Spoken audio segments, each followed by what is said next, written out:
Hi, this is Old Myths and New Legends with Charlie and Rob. I'm Charlie. And I'm Rob.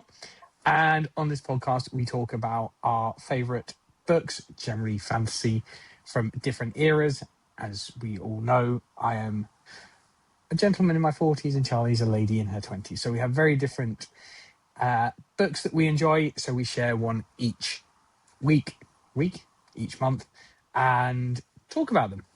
So as always with our podcast, there will be spoilers about the books. So please be aware about that as we go forward. So Charlie, what book did you give to me to read this month? I gave you Fourth Wing. I did. I made that choice. You did. Because, You you did know, give me Fourth Wing. I loved it. I remember when we were doing photo shoots before, and I was reading the second book in this series way back when.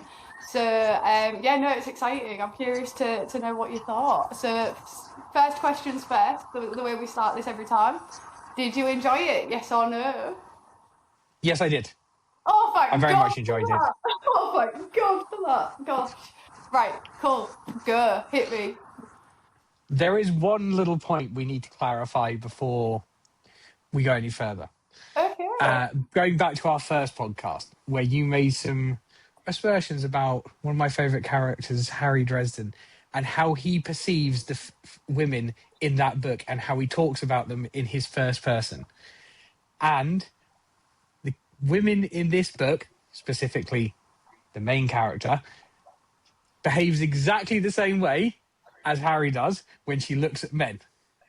So I have to say, I am mortally wounded that you suggested that Harry was some kind of bad person for this, and yet in this greatest of all modern fantasy books, she behaves in exactly the same way when looking at men. She does, but it's equal, right? Okay, so the one thing I will say that what bothered me about Harry very specifically was not just his perviness, even though that one scene was rather. I'm sorry, the crime scene bit was for me was a bit like. Meh. But however, right, the difference between this and that, and this is my only point I'll argue with you, is that it's very equal across the board. A lady behaved untowardly in that Dresden book, and she got treated very poorly for it, whereas in this. Equal. Carry on. Proceed. No, I would disagree, but we'll We're not move on. denying that we're all pervs. We are all pervs. It's how it's treated around that situation. Carry on. I'll stop talking now. I don't know. I found that sometimes I wasn't. I found some of those situations were not. I liked the book. I liked the story. I did find some of the romantic bits a little bit. I don't know how to put it. There were certain situations I'm like, there's no need to try and make this sexy, and I found that slightly annoying going through. Okay. Which is where the Harry Dresden thing came in. It was like there was situations where every time she was around Zayden, it was, oh, he's so pretty, he's so pretty, he's so pretty. It's like, But he is in fact so pretty. but is he though? Is he really? But no, that aside, I thought it was a very good book. It was really well written. I thought the characters were great. I like the way that both the male and female characters were written. I thought the magic system was great. Certainly a fan of the way the dragons were written. I thought they were very, very great. Very, very great. That sounds awful. But yeah, I think it was a very good book. A very good introduction to a series as well. So yeah, I was very pleasantly pleased. He was pleasantly pleased. I am also pleasantly pleased because I think I was very nervous about this one because one, it's very very popular, as we know, and also I'll be honest, definitely I read it as soon as it pretty much came out, so like quite early, like before the hype. But then I definitely rode the hype for the rest of the series, so, and it's really hard to come to give a book that's had such a hype around it, and trust that you like, even though I enjoyed it, don't I enjoy it because it's good? Do I trust It is, my thoughts here? But it is good, and I'm yeah. glad you've enjoyed it. I did enjoy it. I thought it was a very, very good. I thought 10 and then Dana, and I'm assuming it's Gale with a silent Yeah, S. So Sigil.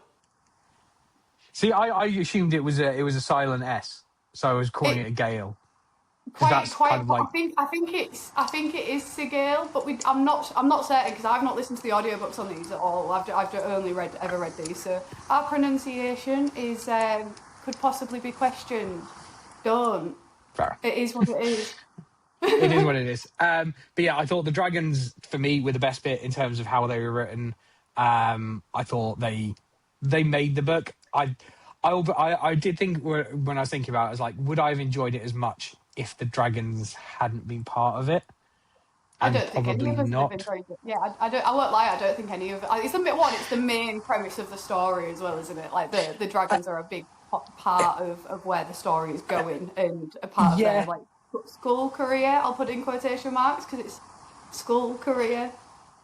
yeah. I was thinking more. Would I have enjoyed like the interactions between would the interaction and relationships between the other characters have been enough for me if the dragons weren't there? And I was like, would it or not?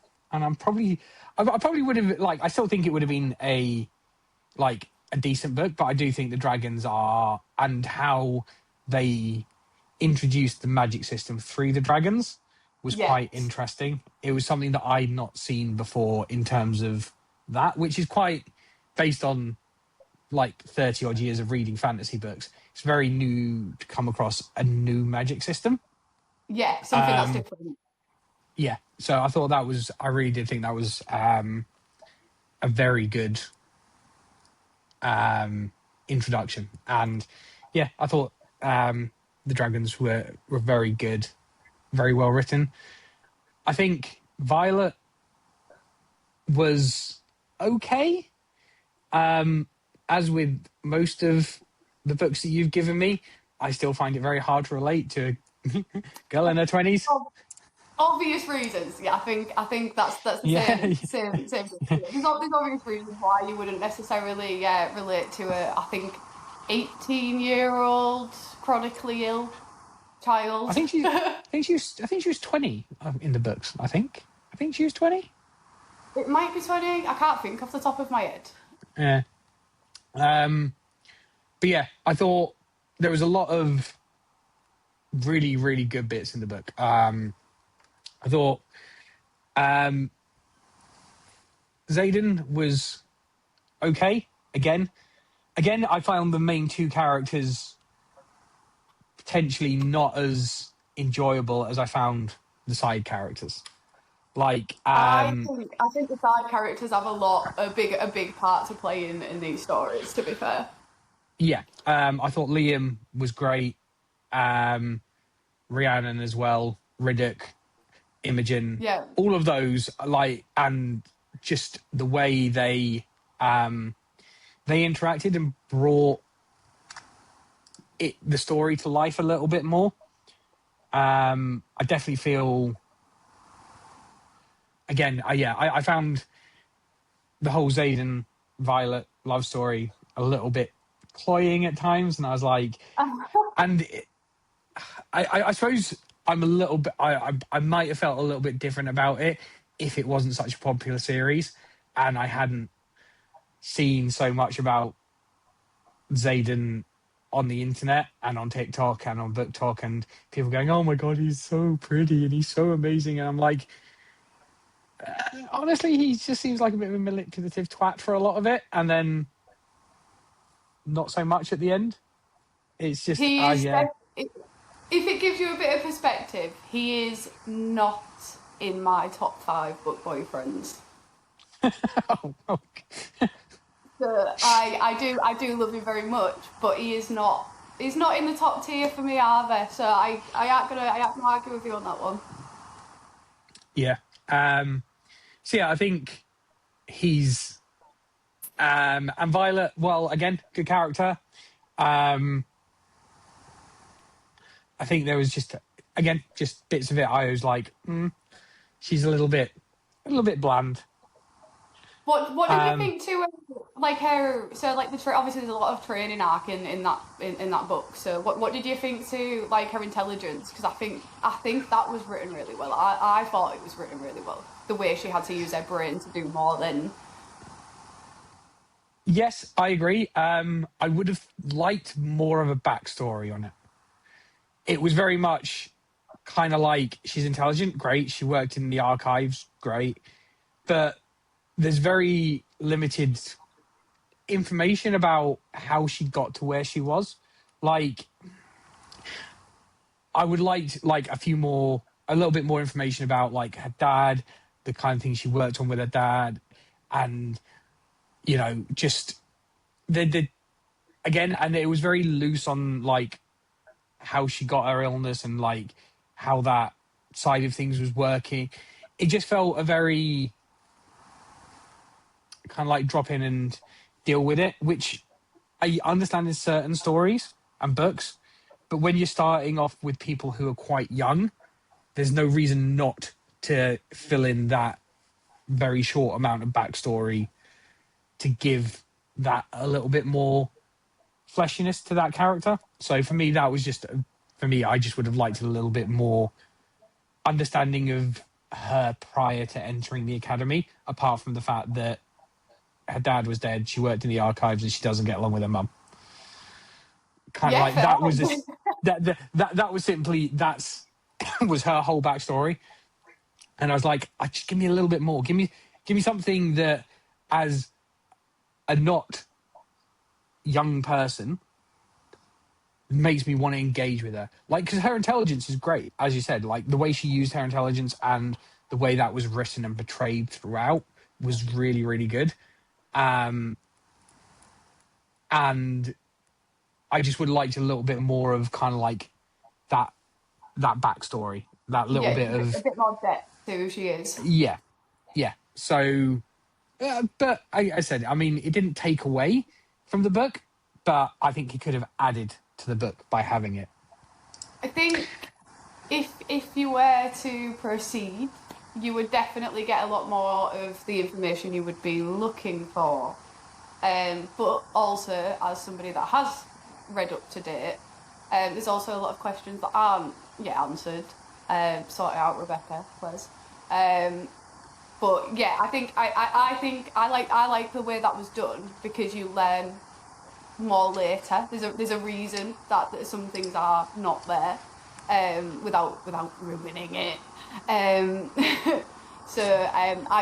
but I do think you're right. If you're going into it and you can't relate directly to that character straight away, you do a bit more depth and about who they are and where they're coming from would be Yeah. desirable. Again, I'm not the desired target audience for this, so making me love Violet straight away was not what they needed to do. But what she did do really well was in 10, 10, 10. I'm assuming it's 10. Yeah, that's how we I'll say it. Yeah. Yeah.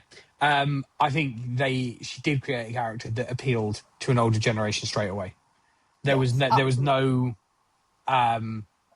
beating around the bush. It was very much grumpy old man, and oh we yeah. love His and we love vibe was that. brilliant, I think, as well. So like straight away they have this like dynamic that is kind of like that grumpy old man in her life, but the sarcasm and the wit that like and the dynamic they have between the two of them and the utter support as well. I think. What did you think to that? Like the entire dynamic before I fill in all the gaps for you because I get excited.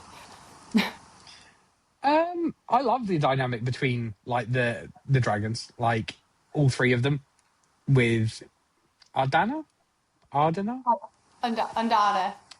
and Dana. There you go. Yeah, I think the three of them have a really great dynamic, and it works really well. Yeah, I think it's very well written in terms of how that works. And they're very much like grumpy old, right? Almost like I'd say uncle, not father figure, but uncle, and then Violet as almost teenager, and Anna as like the younger sister Yeah. type vibe. So I think it was really good. So yeah, I think overall that dynamic was really really good. But yeah, I thought it was really very good. Can't Did really. what did we think so did you have the oh shit she's got two dragons moment, or like what did we think to the dynamic with Jack Barlow and where that was going, and the fact that she ultimately put Um, herself in between and got the two dragons? I'll be honest, I didn't really like. It wasn't really an old shit moment Oh, for see, when me. did I was like, she's got freaking two of them. It was like yeah, it was one of those where it's like it was a little bit for me a little bit obvious where it was going, because they mentioned about the gold dragon, they mentioned about the black dragon, and it was like, and they made, Ooh, and it was a very unsubtle references to the fact that nobody had claimed the black dragon. There was only one other black dragon. It was not been seen for years. yeah, Golden, nobody's ever done a golden dragon. We don't know what golden dragons are. They only appear around. It's like, it's clear they're going to be there and be a part of this. So yeah, it just, for me, there was no, I liked the way it was written, but I wasn't like, oh my God, this is such a big shock.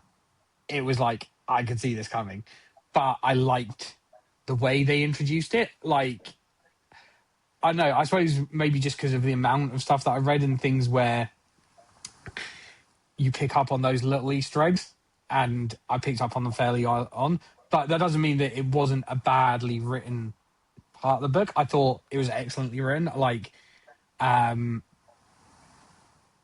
I just thought, yeah, it just wasn't a shock. But I yeah. It think just wasn't the surprised. The situation, foreshadowing did not pass you. yeah, and the fact that she stopped Jack Barlow from killing and Dana, again wasn't a shocking situation, because clearly at no point were they going to let the lead character let the poor little pretty golden dragon die. You know, Yeah, of course. Yeah, of course. Yeah, yeah. it wasn't a huge shock, but again, it was well written, and it did help build the Jack Barlow character a bit more, which was good. Again, I thought I suppose that might have been maybe the bit that I thought could have been better, was his about how menacing he was, because I didn't feel he was a very menacing villain. It just goes from school bully to really bad guy, doesn't it? Really, there's no real. I will agree. I will agree with that, because it's more later on that you see more of the villain side of things. But it does very much go from school bully, bad guy. No, there's no real build up of development with him to get him there. Yeah, and it doesn't really explain why. Again, there's no, like, it He starts just don't like. on. He just don't like her, does he? Like from the off, because of her mum. Was it because of her mum? I believe that's it. Because it never mentions it, because it starts on the parapet, doesn't it? Where he's following Yeah, her across the parapet, but it never yeah. mentions because he's not one of the No, it's not. It's rebel not. people. He's not one of the marked. One of the rebellion with the rebellion marks. Um, Yeah. no, you're right. No, So you're right there. To be fair, I don't. I so don't think they I never. think they make the assumption, or I've just put two and two together. Not two and two together, because what I mean is that obviously Zayden has a problem with her mum, and you find that out very early on. So I think what I've just done there is squish them Yeah. together in my brain and been like, oh yeah, that must be the reason for that. But no, actually, you're right. I think you might be right there. Yeah. So there's I think never any reason why he doesn't like her, apart from he he doesn't doesn't like like her. her. And again, I think that maybe when you're building a villain up, it needed a little bit more oomph to him as to Yeah, why. a bit more Apart of from the a fact that he was, yeah, I get the fact that he was a bully, but you've kind of like gone a little bit past bullying stage, and give us a reason why a villain needs a villain arc, and this guy had no Yeah. arc. He was just a bully and a bad guy for no reason, and then got hit by lightning. Yeah. Yeah, that is it, yeah. You know, and so for me, I just wanted. I like a big bad, and I don't think he gave the big No, bad vibes. I think he was supposed, like, from what I remember. I've not read this in probably a year or so now. It's definitely been a while since I picked it up. But I think from what I read, it wasn't so much that you see him as this big bad villain, but he infuriates you. Like, and I think he does that enough. Like, he annoys you enough. He's just there. He's like a niggling thing, but he's not necessarily this. Oh my god, what is he gonna do next? It's just very much like, you again. Yeah, I suppose. Yeah, but again, I would have just liked a little bit more backstory as to why he was, what he was. Yeah. But yeah, I would again like a little bit more of stuff with the general. Yeah. I would like, you know, again, really nice character in terms of how the beginnings of it was written, but I feel I would like to have seen a little bit more of her in that book. And yeah, I just think, yeah, I think it would have added a bit more to the dynamic. But yeah, and I suppose next thing is talking about Xaden, isn't it? He annoys the fuck out of me. Go on. Wait. Before we get into Xaden, because there's one more main man we kind of need to cover, and then we'll save Xaden for last. I just need to know, what are your thoughts on Dane?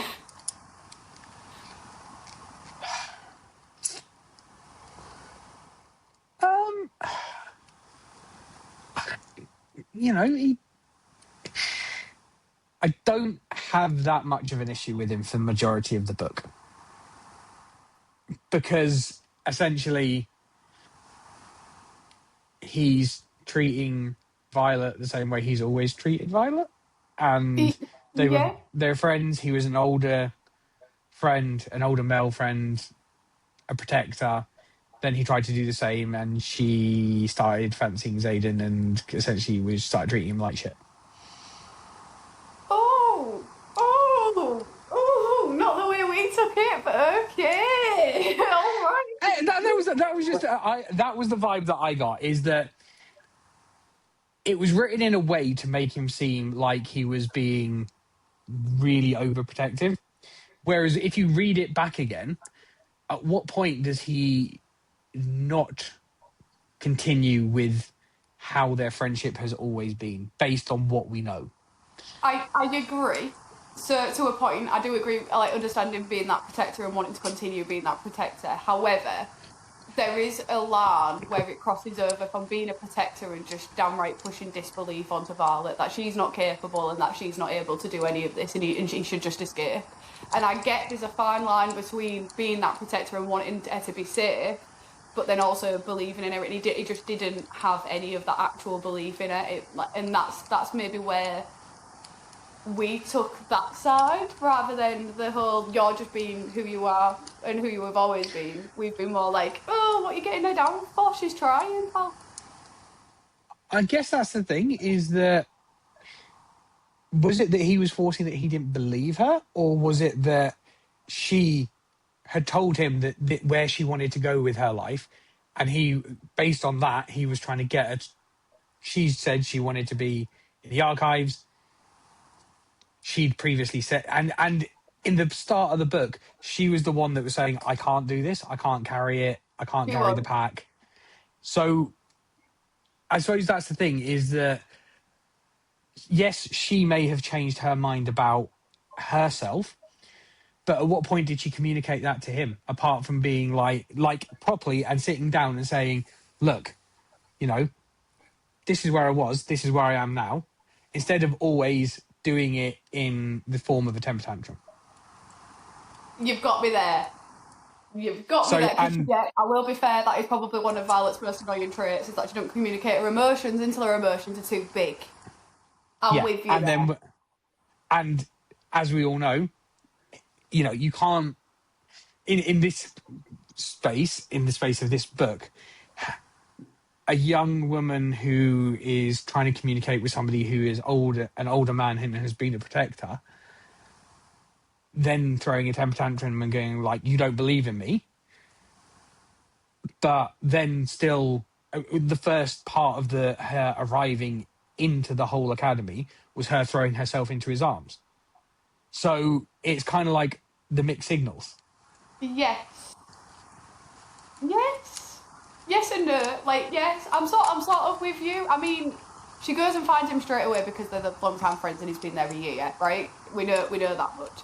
And that's where Myra, her sister, like directs her to go. She's like, go find Dane. Like, Yeah. you'll be safe if you go find that boy. So she did, and it's more like after that fact that things start changing. But I think it's in that process, in those first couple of chapters, where she kind of realizes this is her reality and that she's stuck here. And you're right, there's nothing between when she comes to that conclusion and that she's got to stay and learn and do all of these things and survive. There's no real clear conversation between her and Dane of where she says, well, actually, I've accepted my fate, I'm giving this a good go. Yeah, and the fact is that all he did was based on the girl that he knew and the conversations they clearly had before he left, was that she wanted to go to the archives, and he had arranged for her to get to the archives and do what she said that had been her dream her whole Yeah, life. yeah. So I think I would say, like, for the first half of the book, I was kind of like, I could see where he was coming from. I found the second half of the book, yeah, he was a cock. Yeah! That's what I was waiting for. Yeah, he was. What did he do, Rob? What did he do? I don't. It wasn't so much like, obviously the whole stealing a memory thing was Yeah. It's just very wrong. evasive.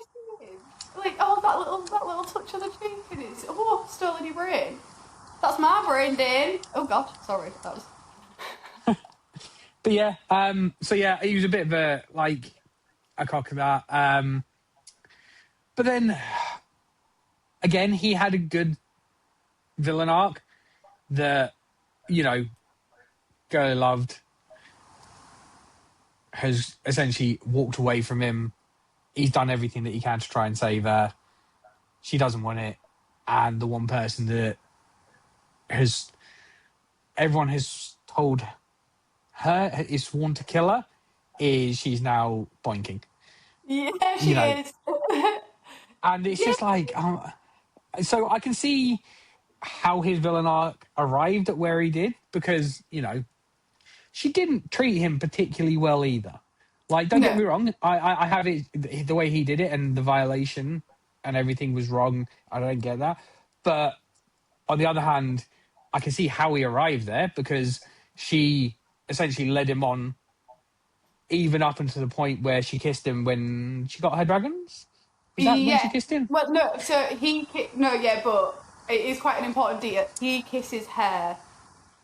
Yeah, but she's been wanting. She's Yeah, she has. openly Yeah, no, yeah, admitted that she wants it. So she's been saying throughout she wants. Or, well, she said she wanted Dane to begin with, then she wanted Xaden, then she wasn't sure who she wanted, then he kissed her, then she didn't want him. yeah. Then It's she's sure. it's a little bit flip floppy, all the way through. So, but what he did was essentially he took it too far. But I like it as a villain arc, Yeah. like the beginnings of hopefully a big bad. So yeah, we'll see with that. But yeah, overall, yeah, I think Dane was one of those characters where you could kind of like see where he's coming from, and then just got turned into a bit of a cock. Yeah, absolutely, and I agree with you, and I think Dane really shows who Violet is. Throughout, I think there's a reason his character is there, especially in that first book, and he really brings out that other side to Violet, where somebody knows her, somebody knows a bit more about her, and you learn a lot about how she responds to him in her in her character in that. I think one thing I will say before we get on to Mr. Ryerson is that I will say Violet is by no means a perfect character. Not everything she does you like. She irritates the hell out of me all the way through. I'm like, oh, why have you made that choice? And I'm like, oh, that's why. And then you go through the motions. But I think I obviously, because I can relate to her and relate to how she's kind of like spiraling in the thoughts that she has and the people she leans on. I get infuriated with both their choices, but I also delight in a lot of them. So like but I think you need to go through the book and learn about the other characters around her. Like Rhiannon brings an awful lot out of her. Liam, as you say, Dane does on his own right, and then there's Xaden in itself. So like you get a lot.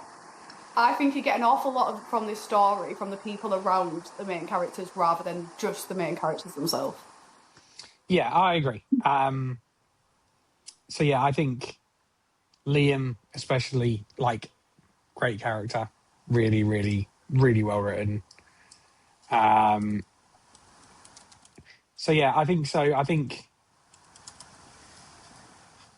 there is a correlation, I think, between the side characters and the main characters in terms of, and it's something that I've noticed quite a lot in these books that you've given me, is that the side characters seem to be, I don't know, almost better written than the main characters. I like to think of it as like they add a lot of depth to these stories, like especially in romantasy, like having in what we call, I think it's definitely from Akasata, but like we always say it's like an inner circle within a book. Like having those people that like call the main character out, they do add a lot of everything, like a lot of depth to these main characters, and sometimes I do think they do come across as better written because they do that. They add to the story in a way that pushes the main character to where they need to be rather than the main character doing it themselves. And I won't like, it's something I really love about the romantasy books. Like I've not seen it massively across actual like just normal classic fantasy, but I really love that found family, that those people around them that help drive the story, because the people around you in real life are exactly like that. Like I wouldn't be where I am without my friends and family, so vice versa. Why should the main characters in these books always be so alone on their own? Yeah, I can understand that. I guess that's probably come, like, a lot of the fantasy that I've read. Like, I like lone wolf kind of characters, with maybe one or two around them. Whereas with these ones, the inner circles seem to be quite not Popular. very inner and quite big. Quite a wide circle. So we've got Quite a big wide friendship circle at groups some, over here. which sometimes, yeah, I suppose they can be better written when there is more room in the book to write them. So Yeah. no, I see where you're coming from. So yeah, I can understand that maybe it isn't that they're better written, it's more just that they add depth and colour to a story. Yes. I agree. And now Xaden. And now Zayden. Go on. Go on. Hurt my feelings. I'm here for it. I just overall I thought he was a good character, but there were elements, again, from more of the romantasy side of things.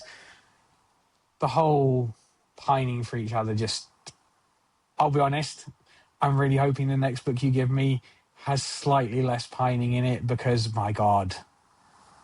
A little hint for later. The next book I'm giving you is not romantasy. Oh, thank fuck for that. We're having a break. We're having a Thank break. God. I need a break, I'll be honest. I like him as a character. I like the way he's written. I like the slightly hints of morally grey in there, Yeah. but not. I would like more morally grey. I found, again, this is going back to the whole, at what time, good points, is it good to be perving on people in situations? And when he's doing his little shadowy trick by the tree, when the first time she sneaks up on him, again, there was no need in that scene for her to be essentially drooling over him, or what felt like drooling over him. She does a lot of drooling over him, and it's just like, I'm like, So the way. I'm just like, why? I think I'll be honest. I think that is for us. I think it's also to Yes. build up the fact that like this man is. Well, you're not supposed to like him, Violet. You've been told already by multiple people. You are not supposed to be drooling over this man. So let's put her into plenty of situations where she can, in fact, drool. But that was the thing. It was. It wasn't even subtle. That it wasn't. I know everyone would probably say, I don't know, would this class as enemies to lovers? I think it Because was. I think it was like soldiers. I'll be honest, right? We could go on a whole tangent about enemies to lovers because I'll be honest, that entire trope is bullshit. I have still yet to read. I think I've maybe read 2 romantasy books where it's actually been enemies to lovers, like actual enemies to lovers. Like yeah, a lot of the time, it's so like, oh, we didn't like each other, but let's do it anyway. yeah, and that's what you got from this. And it was like, even if I hadn't have had the very slim knowledge I had of the book from social media, that the fact that in the first, as soon as she's over the parapet, she sees Aiden and she's like, "Oh my god, he's so fit," and it's just like, come on now. Have If you never, Harry's not allowed, have you never looked at someone and if Harry's not allowed to do it, Violet's not allowed to do it. No, I had nothing, no problem with Harry being a perv. I had a problem with Harry being a perv and not letting the lady in the book be a perv too. That was my problem, my main issue. That and the crime scene, perving over the tits at the crime scene. That was a whole minute for me. I was like, oh, just a bit distasteful, but the rest of it was all right. I don't mind a perv. We're all pervs, I think. Maybe it's no, I just outed myself. But yeah, no. Going back to Zayden, it's yeah. I think he's a good character. I think again, he's not written for me. No. It's yeah. He's. But again, it's there are times where again, White Turn is such a good character for us because he just sits there and goes, "What the fuck is going on? Just come on now. Just sort shit out." Because I'm getting a little bit bored of this bollocks now. And I fully support him. And there are times where I'm like, come on now, this is just getting. We'd be. For all I love the story and I love the writing, we do seem to have the same scene over and over and over and over and over and over and over and over and over and over again when it comes to Violet and Zayden, which is, oh no, we shouldn't. Oh, but should we? We're going to flirt a little bit and then we're going to run away and be like, we don't actually mean it. We don't actually like each other. We actually hate each other. And then we're going to do the same thing again. And then we're going to do the same thing again. Yeah. Yeah, I don't disagree with that. I enjoy the dynamic, and I think because of the way it's written, you read it. Well, I read it quite quickly. I think because of the way it's written, you do kind of fly through it, and it doesn't feel like you don't necessarily feel like those scenes are back to back. But I think if you definitely read, like, if I went back and reread it, I probably would think, oh, good, bloody hell, are we here again? Are we here again? Yeah, and again, I think that again it's the difference of what we're reading and how we read and what we look for in books. So I read it all in less than a day. I read the fourth week, so like I read it quite quickly. But again, I'm looking for different things. So the love story for me is never really that important. No, It's like, but I understand for other people. It might be a little bit more important. So you probably wouldn't pick up on the fact that things seem a little bit repetitive because you're immersing yourself in that part of the story. Whereas I'm more like, give me more dragons. Yeah, so can we get back to the dragons now? Yeah, can we get back to the grumpy old dragon taking the piss out of her because she's kind of can't do everything, and let's go from there. No, that makes perfect sense. I'll be honest, I really enjoyed the romance from this book. It was the first. I'll be fair, it was the first one I read. So not first romantasy, but the first one I read after reading Akatara, I think, because it took me a while to actually get into. I'll be honest, to get into romantasy. It was really Fourth Wing that kind of set that up for me. So I suppose I have a little bit. Sorry, I was looking at my bookshelves. I suppose I have a little bit of a bias towards this one because it really set the pace for what I would then read after. Not so much what I was reading beforehand. It was very new for me, and I enjoyed the balance. It felt like there wasn't too much romance in it, that I still got enough plot and it drove enough. But there was just like them little sprinkles, and I think my brain was like, "Oh, we'll have more of those sprinkles." Yeah, no, I get it, and I understand where it's come from. It's just, it just was not. There's just like the romance. I understood why it was there and what it was there for, and it was there. When sprinkled in, it was fine. It's just as the book got further in, it got more heavy. Yeah. So, like, the first 3/4 of the book, I was like, this is great. It's like a little bit of flirting, a little bit of this, a little bit of that. I can handle this. And then all of a sudden, it's like... Whoa! Lightning. Yeah. It's like... And, yeah. It was one of those... And I'll be honest... I still don't like the way the sex scenes are written. Oh, I mean, I will say they're not written to like. I've read a lot of smut. This ain't that. It's not that, but no. It's not. It's not written in a way that you're supposed to like get off over in any way whatsoever. I think it's literally written to get it in there, and it does its job. Like it sets the scene. It happens. We find out about the lightning. Like. This is not one of my biggest issues with romantasy, I'll be honest. And the fact that it's all getting kind of sold as fairy smut. I think we can agree that it's not good smut. Like... No, it's not good smut. Not good smut at all. Does it enhance the story a little bit? Does it make it a little bit more fun here and there? Absolutely. Is it smut? No. I don't think so. I've read a lot of smut. But I suppose it depends what level of smut you're used to reading. Yeah, I would put this like 1 chili, maybe. Out of how many chilies? Out of 5, maybe 1 or 2 out of 5. Fair. Because like, I've definitely got books that are 5 out of 5, and it ain't that. Yeah. Yeah, exactly. But yeah, I didn't find those sex scenes particularly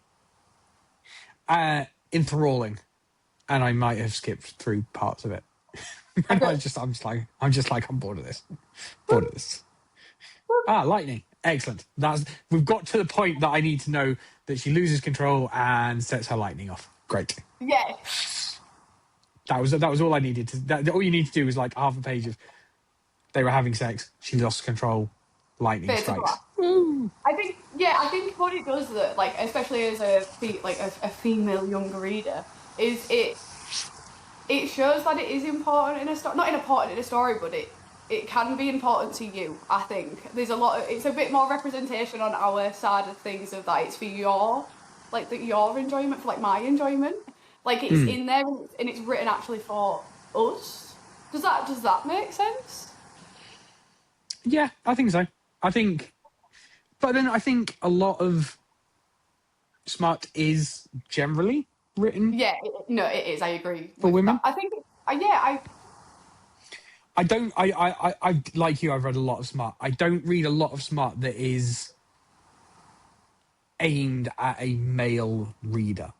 Like a male reader will definitely enjoy certain parts of it, but I don't think it's ever written to be like that. That's not the audience that they're writing for when they're writing those types of scenes. Yeah, I think I agree with you there. I can't say I've come across it, and I will say the way it's written for it to be like intentionally smut as well is very different to like the way that sex is written in like Game of Thrones. Like that's me pointing at my bookshelves to get that in there.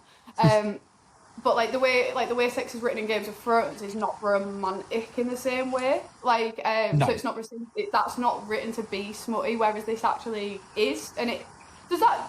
I don't know if I make actually any sense here, but. Yeah, I get what you mean. It's supposed to be romanticised in romantasy. Makes sense. Yeah.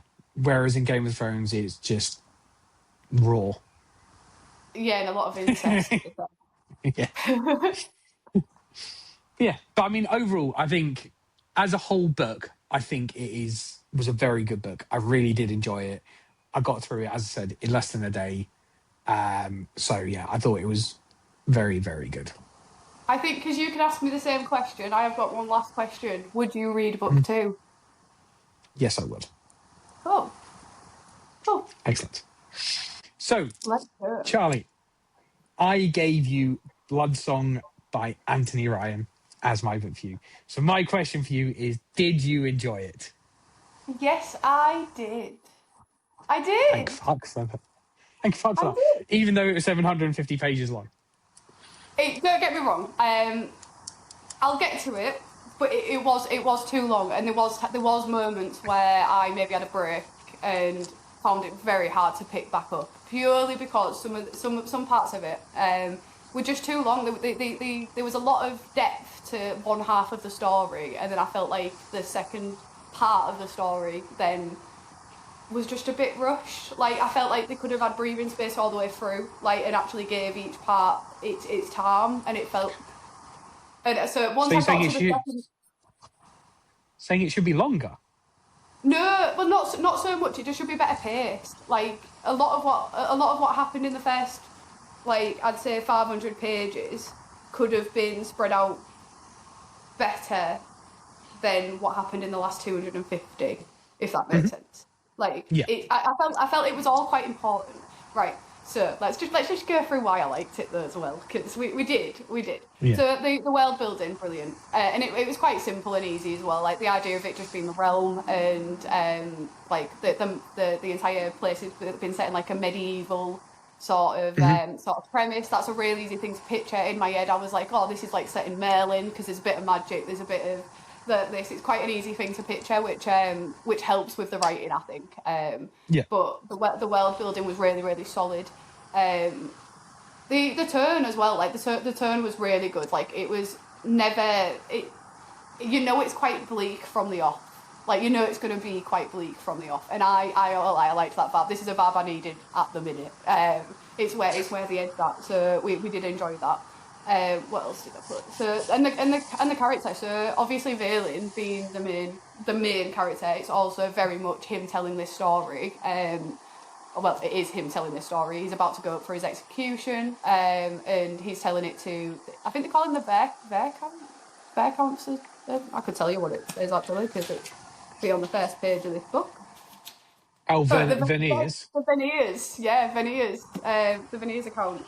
So he's telling, obviously, this guy does not like him. He's from an enemy army. Well, he works with an enemy army. He's actually like a scribe sort of thing, isn't he? And he's been writing this chronicle about all of these other battles and things that have happened, and he's been writing about Valen's life, but been getting things wrong. So Valen's like, if I'm going to die anyway, I'm going to correct you. Not quite like that, but that is what I pictured in my head. And he goes then to tell his story, like, start to finish. And does he do it start to finish? Yes, you get. Honestly, I'm surprised you don't get toilet breaks and everything in this, because they cover bloody everything. So, and I really like. So you get the first the first bit is 10 years old. He's getting dropped off at the Sixth Order. I will say, that premise of the idea of going somewhere where he has to be celibate, he has to give his life to the faith, which is what he's actually fighting for. So the Sixth Order fight for the faith, not necessarily for the monarchy. Yeah, the monarchy. Yeah, for the realm. Yeah, for the realm. So yeah, the faith or the faith in the realm is. Yes. Yeah. So, and a large portion of the first half of the book is very much his childhood in the Order, and him growing up to become this legend that is then obviously taken to its death later on. And I really enjoyed that, because you learn about the Brotherhood, you learn about how they bond together. So it's basically a massive book of trauma bonding, because the first part is all about these kids, these 10-year-olds that have been thrown together. They've been ditched by their parents for all of these other different reasons. The key bit I'm missing though is that all of them have chosen to be there. So not a person joins this order without saying they want to. Like, they have to be fully willing to give themselves to the Sixth Order. And I did really enjoy that. I feel like it was a bit of a pivotal moment when I looked back, when I was thinking about the beginning of this book. And I only say that because Balin's choices throughout this book is what makes this story progress. It's the choices he makes and like the things he thinks and feels that makes this story move forward. And I really enjoyed that. And I think you get that early on, because then eventually when you learn what the Blood Song is, it adds to the fact his choices mean his destiny, if that makes sense. And I did really enjoy that. I also liked the camaraderie.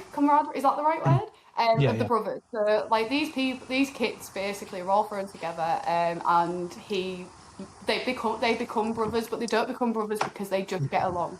They become brothers because of trauma and working together and actually learning to trust and bond together over all of these things that they face.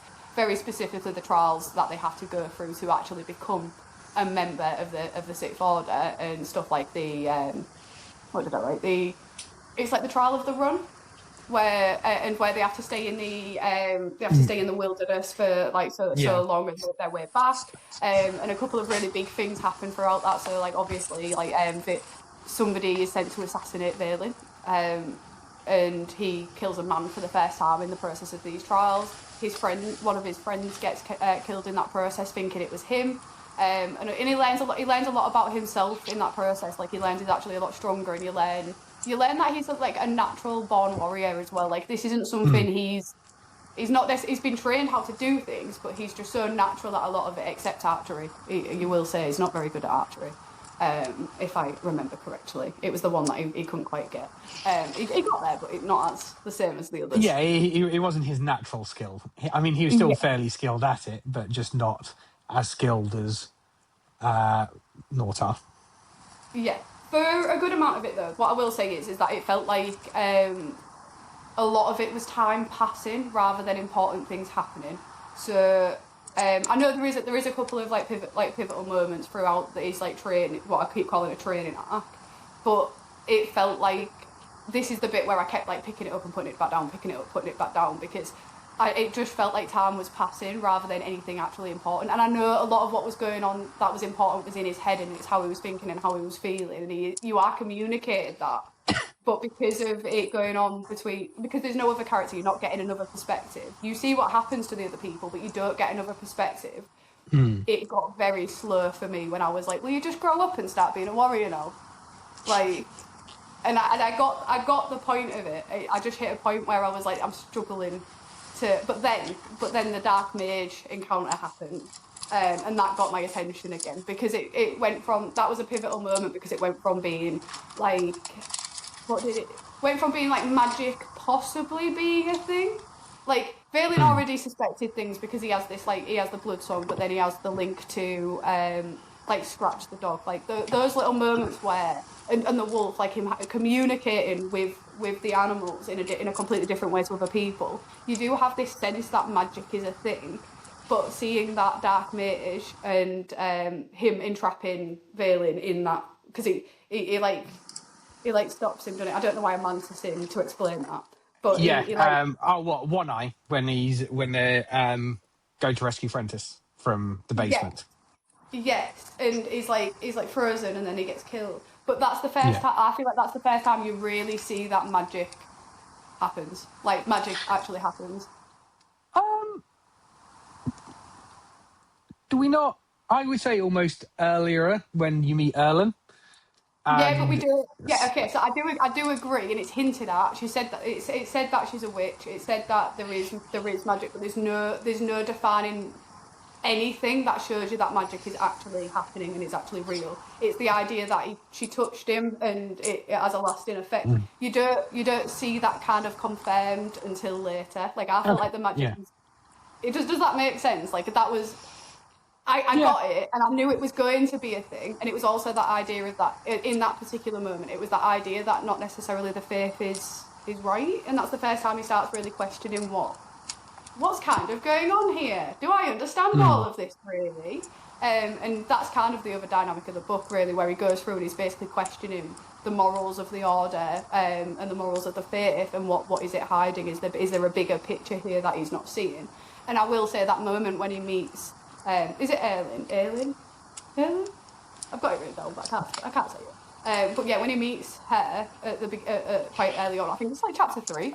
They talk about that quite early on. What, Erlin and Stella? No, it's a little bit later on, because it's the Trial of the Wild that they meet him in. So I think... Yeah, it is. Yeah. Trial of the Wild. Yeah, I've got it here. I'm just scrolling back up. Yeah. So like.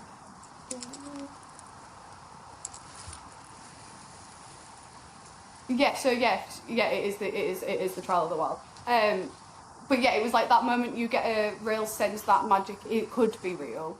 But I think it's later when you see the mage and he's actually using that blood magic that you're like, oh hell yeah, and you see that starts to really play a part in the story. But I do feel like it should have had a longer. I will say I do feel like it should have had a longer term impact. Like that moment should have had a bigger impact than it did. It didn't really follow through anyway. It kind of brushed after that point. It's like, oh yeah, we did that, and it moves the story on. The story just moves on.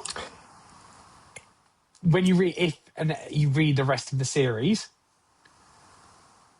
it will have there will be more understood about what was happening there.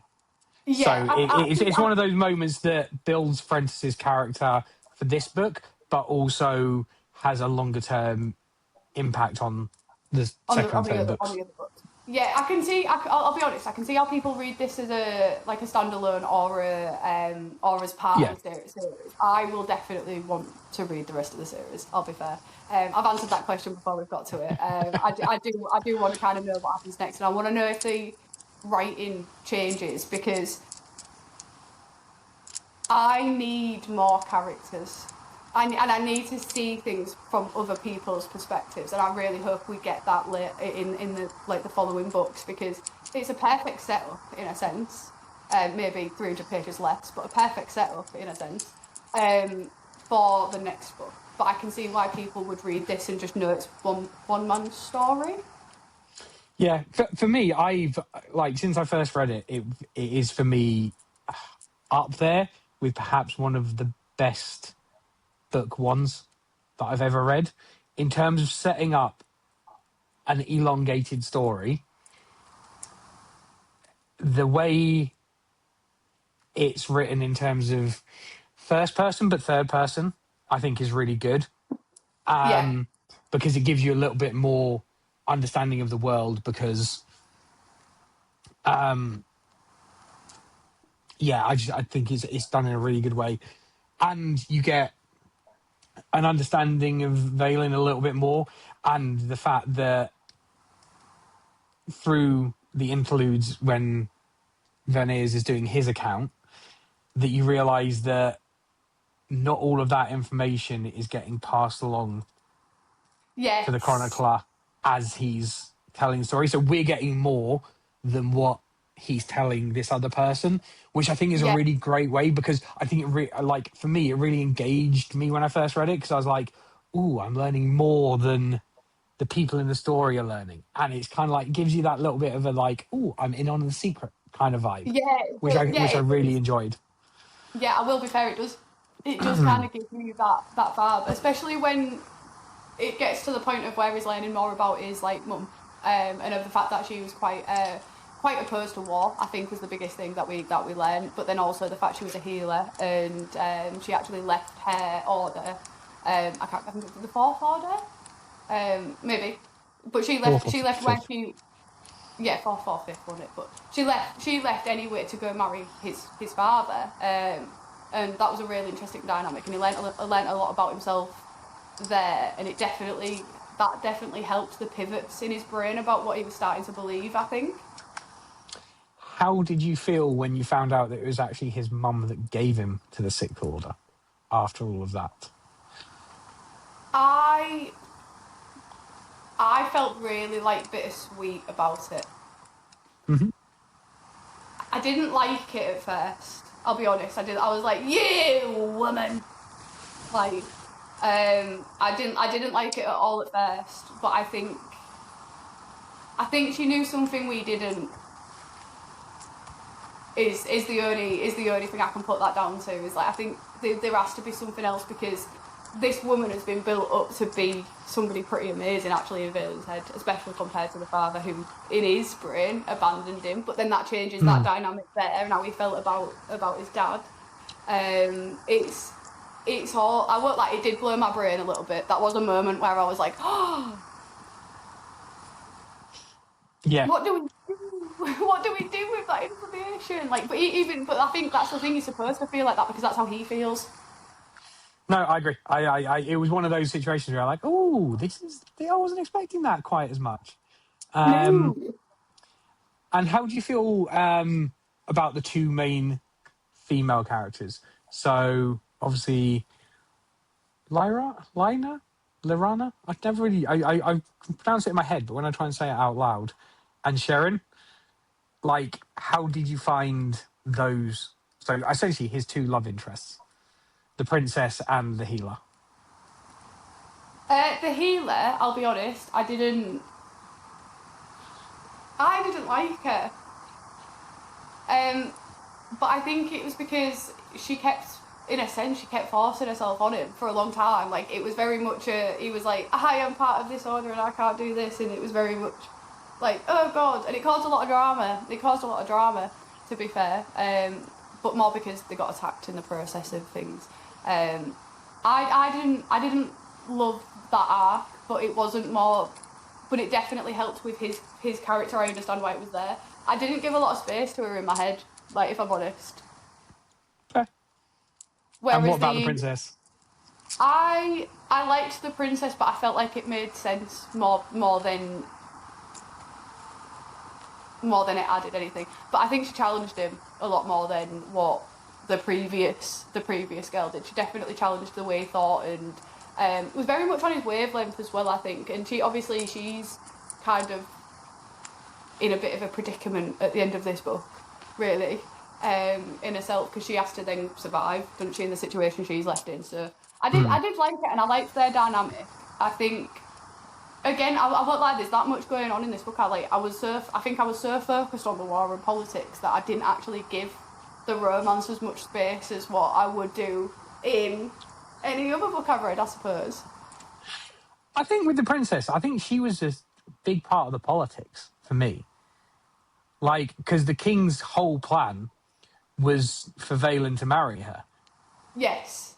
And that was very clear, even when he's at the point where he goes, oh, that's no longer my plan. It was very clear that was still his plan, was to raise Valen up enough that people would accept him as her consort. Yes. So I think, yeah. I think I got focused very, like, so she was definitely a part of that, but I think I got so focused on his manipulations, so the king's manipulations of what he was playing with, because he's the puppet master over here, he's controlling everything, and he wanted to rise Valen up to pull the plates out underneath him, so that he could then get more political intrigue, more political support. I think I was so focused on the setup, if that makes sense. I was like, I just know the entire time that I just didn't see what was going on over here, I suppose. And what did you think of, like, the side characters? So obviously you've got the brothers. I suppose the two real main ones are, like, Canis, Frentis, and Norta are the ones they really go into detail with. How did you find those three characters and their arcs? So I really liked them. I'll be fair, Canis especially early on. Because it goes from being quite scared. They become friends because Valen almost becomes not a protector, but like he was constantly filling his cup up. Like, he was looking after him to a point and helping push him. And they became friends out of trust and loyalty really early on. They were friends before the rest of the Brotherhood kind of really formed. And I did really enjoy that. What I found difficult, though, because of the perspective of the book, I found it really hard to care too much about them, because it was all from Valen's perspective. Like, I was paying attention and I was like taking it in, and this is important, that's really cool, that happened, yeah. But as far as their actual characters and what they did, a lot of it fell flat to me because it was all through his perspective. You see, I found it easier to connect with those characters because Yeah. you're understanding how their actions are impacting somebody. Yeah, I do agree. I do agree with that. Yeah, I do. So I think I just want to know what they think and what they thought and what is their perception of this. Like, why have they made that decision? again, from my point of view, I kind of like that. I don't know. In this particular case, it gives you the freedom to make your own decision about why they've done what they've done and how it's led to that impact of how it's impacted Valen. Like, especially with Nortar's arc, where he obviously chops off the general's hand and flees to live with the magically gifted people. Like, that Yeah, whole arc from Valen's point of view, where you see how he goes from that rage that he has to kill his brother to accepting that his brother's actually in a better place and letting him go. be free. Yeah, yeah. I see. I definitely got that perspective and like how I was really taken on board Valen's emotions through it all. I just didn't, as often, it just didn't make me care about them. Because I cared about the impact. I know, I was really invested on what was happening to Valen, but it just didn't have the same impact for them. Like, I was like, oh yeah, cool, he's gone. But this is the bit. If that makes sense. But I think for me, like when we were talking about the inner circle, like I like the side characters to have that push, to have that say, to be able to. They do obviously speak for themselves, but to be able to really have their own perspective of this story, of what's actually happening. But I'll take you then back to Fourth Wing, where it's all first person, so you never get anybody else's point of view in those books. In the book one, and I'm with you. So that's why I agree. I agree in book one. In book one. Yeah, so but in Fourth Wing, in book one, you don't get. So did you not care for any of the side characters in Fourth Wing for that same reason? Because in Fourth Wing, it's all Violet's perspective. You don't read it from anybody else's perspective. Is there's more POV? So more POVs throughout the next few books, I guess. So yes, I'm sort of with you, yeah, but I think I did the same. I'll be honest, I think I very much did the same. I think I got more out of it on a second read. Okay, fair. No, that's fair. I was just wondering, like, because obviously, so for me, like, sometimes I find it easier to connect with characters when I see the impact that they're having on that main character from like whether it's first person or third person, like it is in Bloodsong. So it's like I got straight away, like I connected quite a lot with a lot of the characters. Canis, as I agree, I love Canis's arc is very good. I think Frentis's arc is also good. I loved the twist at the end of this one. When you find out that Marcus is actually been dead for the whole time. Yeah. Yeah, I won't lie, and that threw me off. Where are my notes on that bit? Yeah.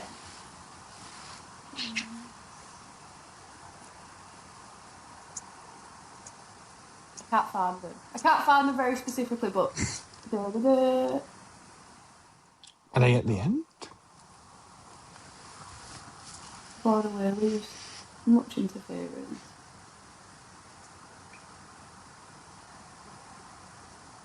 No.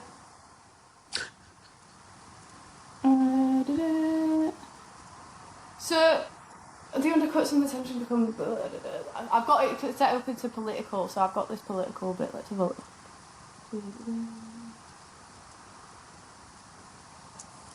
So it threw me right off that it'd been dead all along, especially considering they'd spent an awful lot of time assuming that it wasn't. But it was all part of building up to. Well, just building up to that last bit at the end with it in it. Mm-hmm. Yeah. So right, here we go. It was all. Am I right in thinking it's all where it led to the fact that he was Well, it was being used for propaganda.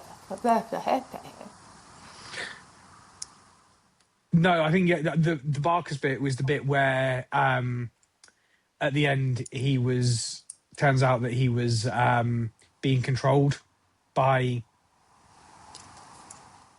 the darkness from beyond.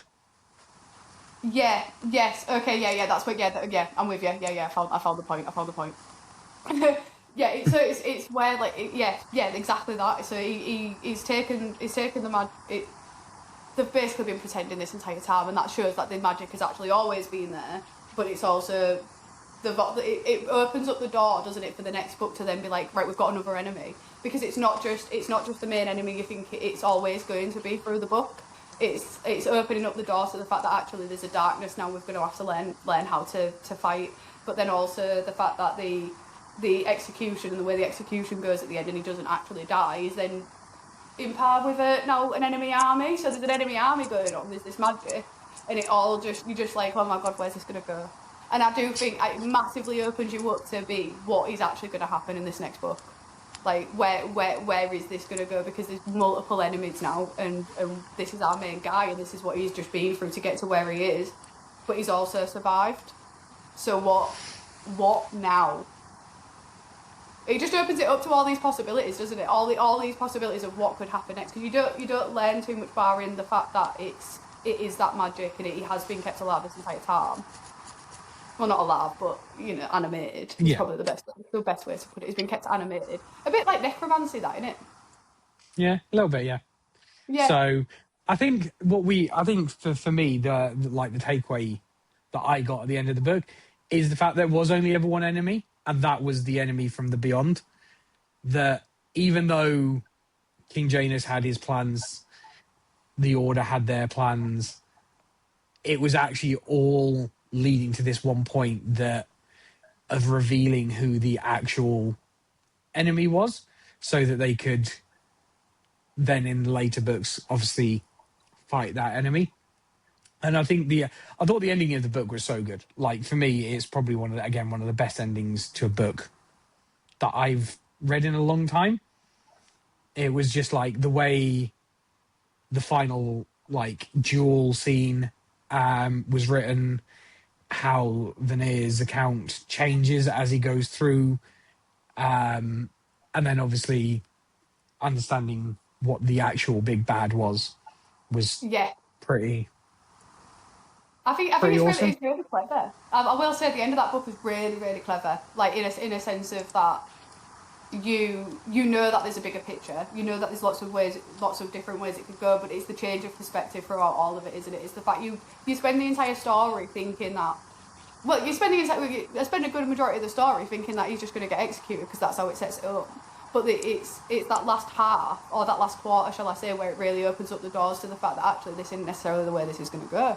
Like, is he actually going to die? Is there something bigger going on? And then you learn, obviously, that there is something bigger going on. And it's all the different perspectives that I think you're going to see more of next time, that will help defeat the big bad. Yeah, I agree. I think there's been a lot of. I think the rest, like what I learned was there's actually, I think, a second series as well that came out later on. When I looked it up, it's not that there's a second series, it's that there's the trilogy, and then there's a duology that could expand on Valen's story, but they're not necessarily like all one, if that makes sense. Yeah. Like, there's a second story of Valen later on after the original trilogy. But it is a very good book one. It is very, very good. I agree. I will say, it definitely made me want to read the next. I just felt, I think for me, the start to finish life story, because it kind of was that, the start to finish life story, just could have been paced a little better, just so that when they are training and I know they're learning and they're going through stuff, but maybe speed it up and just get to the big points of where, like, the actual pivotal moments where things happen. Because hearing him get whacked by, hit by sticks and canes and stuff for 20 chapters was just not. I don't want to say boring, because it wasn't. I kept reading. You know what I mean? It wasn't so boring that I was at a point where I was like, I'm done. Like, this is so slow. But I just felt like there was a lot of in between bits that just could have been cut out, and then we could have fleshed out the end a little more. Yeah. But I think we got. I won't lie. I definitely got everything I kind of wanted out of this book, especially as far as it being one dude's perspective. I did really enjoy myself. Yeah, I agree. I think it's a very good book one. And as you said, you will read the rest of the series, which I is very will, just good to hear. maybe not anytime soon because look at the size of this one. I'm not sure if the other ones are smaller. Again, because I read them on Kindle, I don't really notice how. So it doesn't like obviously looking at that, it might be a bit off-putting, but when you read it on Kindle, it's And just you can't tell, but have you seen how small the bright rating is? is that highlighter on there? It might have been. No, oh yeah, it was, yeah. Yeah, I did. Yeah, I highlighted it. You highlighted the book. I did this one, yeah. What did I highlight though? Because I stopped halfway through. Oh, it was just stuff that I really liked. So it was just little quotes that there was one about war really early on. I know that I highlighted. Is that the one about? Uh,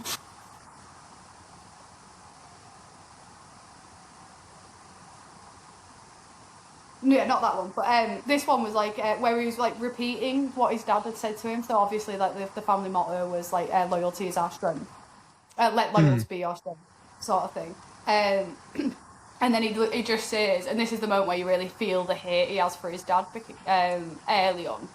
And he says, "Let loyalty be your strength, father. My hate for you will be mine." And that sets Yeah, the premise, which is why I think when you find out about the fact his mum was the reason he ended up at the order and not his dad, it's such a pivotal moment because you spend so much time thinking that it's his dad. And it just isn't, to be fair. His dad was just a puppet like everyone else, it turns out, really. yeah. But It's a very it's a good book. It's a very good book one. yes. So yeah, all like my last couple of bullet points that the only things I've not said is that as I said the other characters felt a bit distant to me, but that's just because I'd have liked actual perspective of them. And I think because I got so sucked into what Balin was thinking and feeling, I didn't really give them the time that they probably deserve. And I do find sometimes I have to read a book twice. You do. Yeah, Sometimes that's you fine. have to read a book twice. So I might give this. If I decide to read the book two, I'll probably reread this, because I'm like that. I like to do that. The setup was kind of slow, so I did find like the first like the training arc was just a little bit too long for me. But barring that, I really did enjoy it. Good. It is very, as I said, I very much enjoyed it as a book, and I like when I set you like I go back and reread the books that I set you as well. So I reread this, and I'm now onto the third book of the series again. I think I've read Nice. these, so it's really So weird though because Tower Lord is book two, right? yeah, I will be getting that. nice, cool. So what book are you setting me for next time? So this isn't a particularly big book, I'll be fair, but it has been my favourite read of this year so far, and it's very whimsy. But I will let you decide what you think. It's going to be Tress of the Emerald Sea by Brandon Sanderson. Okay.